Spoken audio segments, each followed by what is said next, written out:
ദിനേശ് പോറ്റി വളർത്തിയിരുന്ന ടോമിയാണിത്. ഇവർ വീട് കാണാൻ വന്ന ദിവസം, അതായത് ഒരാഴ്ച കഴിഞ്ഞാണ് ടോമി ഇവരെ കാണുന്നത്. അതിൻ്റെ സ്നേഹപ്രകടനമാണ് കാണുന്നത്. എത്ര വർഷമായിട്ട് നിങ്ങളെ കൂടി? ഞങ്ങളൊരു ഇപ്പം ഈ അടുത്ത് കിട്ടിയാണ് ഇവനെ ഞങ്ങൾക്ക്. അപ്പോൾ എൻ്റെ അളിയനാണ് ഇവനെ കൊണ്ടുവന്നത്. ഞങ്ങൾക്കൊരു 4-5 വർഷമായിട്ട് ഇവൻ ഞങ്ങളെ കൂടെ തന്നെ ഉണ്ട്. അപ്പോൾ ഇവൻ ഈ ഇതിന് കുറച്ച് മുന്നൊക്കെ ആയിട്ട് ഞങ്ങൾ തന്നെ ചീത്ത പറയുന്നു, ഭയങ്കര കുരയായിരുന്നു. പക്ഷേ ഈ ഉരുൾ പൊട്ടുന്ന സമയത്ത് ഇവർക്കൊക്കെ അറിയാൻ തോന്നുന്നു, ഇവരൊരു അനക്കവും ഇല്ലാതെ മേലെ കയറി കിടക്കുക. ഞങ്ങൾ പോകുമ്പോൾ അവിടെ കിടക്കുകയാണ് ആ 2 നില വീടിൻ്റെ മേലെ. അവനെ കണ്ടപ്പോൾ ഞങ്ങൾക്ക് ഭയങ്കര ഒരു ഇതായി. കാരണം ഞങ്ങളെ കൂടെ വന്ന് താഴെ വരെ വന്നവന് വണ്ടി കയറ്റി കൊണ്ടുപോകാനൊന്നും കഴിയില്ലല്ലോ. അതുകൊണ്ട് പിന്നെ ഇവിടെ വെച്ചിട്ട് ഒരുപാട് ഇഷ്ടമായിരുന്നു അല്ലേ? ഇഷ്ടമായിരുന്നു. അവൻ പോയിരുന്നു ഇവിടുന്ന്, വേറെ പട്ടികളുടെ കൂടെ അങ്ങനെ പോയിരുന്നു. പക്ഷെ ആ സമയത്ത് നമ്മളിവിടെ എത്തി. എൻ്റെ ആങ്ങളെ കൊണ്ടുവന്നാണ്, ദിനേശ് എന്ന് പറയും. അവൻ ചെറുതാകുമ്പോൾ ഇതിനെ കൊണ്ടുവന്ന എവിടുന്നോ കൊണ്ടുവന്നാണ്.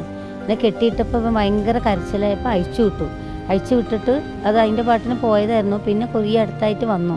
എവിടെ പോയാലും ഭക്ഷണം കഴിക്കാൻ നമ്മളോട് എത്തും. അന്ന് രാത്രി നമ്മളോട് ആ ടെറസിൻ്റെ മേലെ അവൻ കുറേ നേരം ഉണ്ടായിരുന്നു. പിന്നെ ഞങ്ങൾ പോയതിന് ശേഷം എവിടെയാണ് പോയിന്നറിയില്ല. ഇതുപോലെ എത്രയെത്ര മിണ്ടാപ്രാണികളാണ് ഒരുപാട് ദിവസത്തിന് ശേഷം അവരുടെ യജമാനന്മാരെ കണ്ടെത്തുന്നത്. കണ്ടോ ഈ സ്നേഹപ്രകടനം, കണ്ടോ? ഇങ്ങനെ എത്രയെത്ര. വീഡിയോ ജേർണലിസ്റ്റ് വിനയൻ രാജിനൊപ്പം reporter TV Prasad, in reporter, Wayanad.